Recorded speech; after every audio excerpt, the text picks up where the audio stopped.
I moved in with Holly 9 months ago. We met on Craigslist but she seemed nice, was my age, and so I bit the bullet and jumped in. Where I live, places are extremely expensive as well as very hard to secure, so if you decide to move, you better be ready to move the weekend coming. I wish I'd have had more time to get to know her and look at more apartments, but that's life.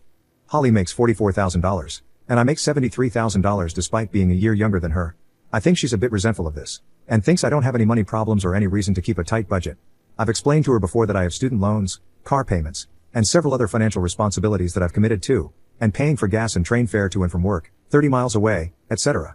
But either way she often makes snide remarks about how I make so much more than her, probably undeservedly in her opinion. Although I was an ambitious teen and have technically been working in my industry since I was 16, and I got my bachelor's in 2 years, so I've had more years of experience at work. I'm actually below market salary for my title. Her parents bought her a car and pay for it, and they put her through college debt free. She also seems to think that her job and responsibilities are far more difficult than mine, and that she's grossly undervalued. Anyway, when we moved in, it was in a rush, and it was very hard for us to find somewhere within her budget. She was also very picky and inflexible about everywhere we looked at.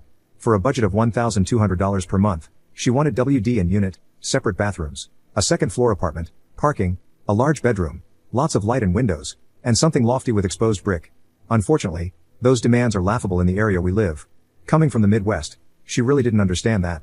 So, we found a place that is literally the best deal I've heard of in the area: a first floor 2-bed 1-bath, dishwasher, with a patio, a gym and pool and parking lot, and coin-operated laundry in the building.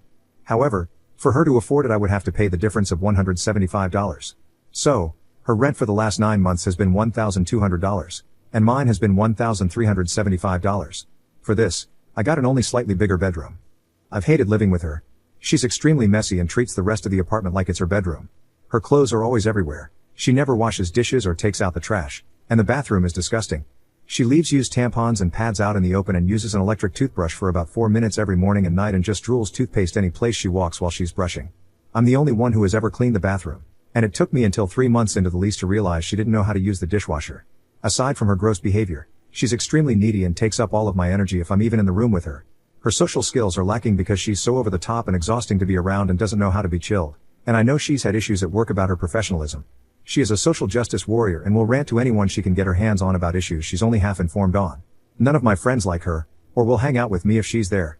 Any guy I've ever brought over turns out to be just her type and she ends up crushing on them forever.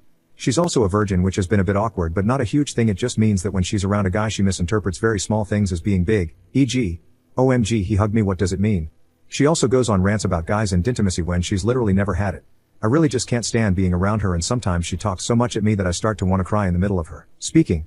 I just shut myself in my room whenever I'm home, or spend my time on the patio, which she doesn't like to do because she gets cold.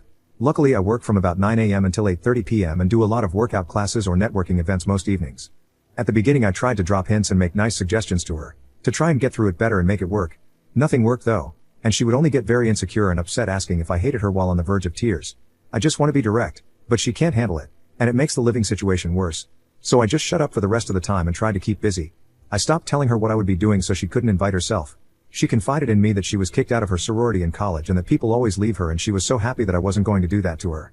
I feel so awkward and phony around her and just spend most of my time nodding and zoning out of her rants, or saving errands like grocery shopping or working out until I know she's at home. I always thought I was an extrovert, but I realize now I'm a social introvert. I love going on dates and seeing friends, but I haven't done any of that because an hour at home uses up all my people energy for the day and I just want to hide. I used to go on a date every week or two, but I literally can't face human interaction because she sucks all my energy out, leaving me depressed because I'm not having fun outside of work. She always needs rides places, picking up from the airport, which she won't reciprocate if it conflicts with her agenda or her sleeping from 11 p.m. 11 a.m., and needs emotional support about her job issues 24/7. Okay, so fast forward until today. I'm moving to the city to be close to my office. Holly wanted to stick together, but nowhere in the city is in her budget and she wouldn't be able to get any of the amenities she insists on. So, after 2 months of looking for places and gently discussing it, we've come to the amicable choice that we will live in different places. For a while she was sending me links to places that were 2B1 where I would be paying 2.4k and she would be paying 1.2k, and I told her I couldn't stomach paying double than her for 0 extra perks. Anyway, I'm venting. Sorry. So we're moving. We thought our move out day was July 1st, so I made plans around that. I found a gorgeous 4-bed with a couple friends in the city, a 10 minutes walk to my office. I'm moving there on Saturday. Holly, on the other hand, can't find anything because she's so damn picky. She won't budge on her amenity requirements. So we went to look at the lease to see if she could do a month-to-month extension and find someone random on Craigslist to take my room while she remains here. It turns out we both fucked up and the lease actually ends on July 31st. A month after we had anticipated. Holly was really happy because it meant she had more time, but I am devastated. My move-in costs at the new place are totaling about $5,000 this month and I can only just make it work.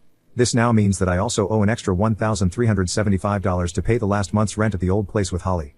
It's my own fault for not reading the lease properly before I signed for a new place, but it sucks. Since she had suggested a new CL roommate for her staying at the apartment, I asked if we could do that for July anyway and she said yes as long as I found someone not crazy. I put an ad up, and have had loads of responses. We're right next to a famous university, so lots of smart and mature students/executives here for summer have been emailing me. I forwarded them all onto her for approval and she said no to all of them for various, silly reasons. Finally today a girl emailed me saying she was doing a summer medical program at the university, and she was bringing her sister, who wants to do a grad program, to see the school too.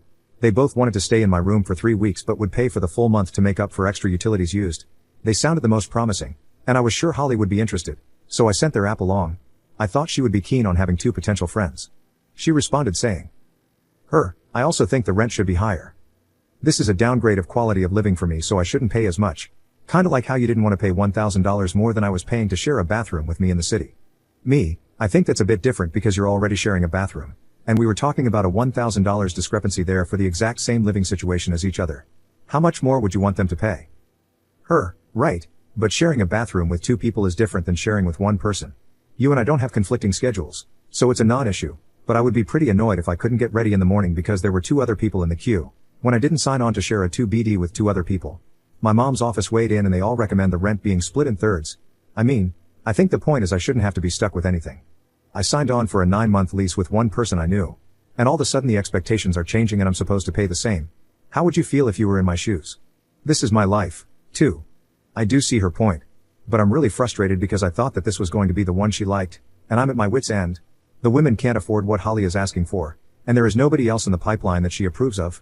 I feel like I've spent the past 9 months bending to her needs, and sacrificing my time and money because of it, and she can't give me this one thing? Just 3 weeks of having an extra person use the shower, which will be paid for in utilities. Everything I feel like I've done for her is coming down to the line for the bathroom? I've collectively spent $575 more than her on our stupid apartment just so she could afford it, only to have her treat it like shit. I just want to get the fuck out to my new apartment, but I don't know what the fuck to do about the last month of rent I'll owe, and can't afford. Do I just sublease my place to someone whether she likes it or not? Do I tell her everything I've told you here and hope she changes her mind? Am I being unreasonable? If I am, what should I do about the cost of the last month of rent? Thanks for letting me vent. I appreciate any insight. Update, I'm 22F, at my breaking point with my difficult roommate, 23F, over a moving out mess. Re the moving out situation. I didn't bring on a subletter, and let her live alone for a month. My plan had been to move to the city and live happily ever after. I was planning on moving into a shared house via a startup called Campus. Literally the day before I was supposed to move, they shuttered their operations. So, I moved in with my parents because I did not want to go back to living with Holly. This worked out well for me financially. After a couple of months I found a new place in the city and moved in there. All was great. Holly renewed her lease with an acquaintance from college who was moving to our area. I mentioned that Holly had issues with professionalism. Well, Holly ended up getting fired from her job. I reached out to another agency in her industry I knew well, in the same field, to set her up with an interview, why, and she ended up getting the role. After she got it, I went for coffee with her to talk about it, which was the first time I'd seen her since the move. She told me she wasn't enjoying living with Emma because Emma would never invite her to things or be home as much as she originally said she would. Shocker. In general, it sounded like Emma dealt with a lot of what I dealt with. Then I brought up something funny, that I'd matched on Tinder with a guy who'd worked with Holly at the agency she'd been let go from.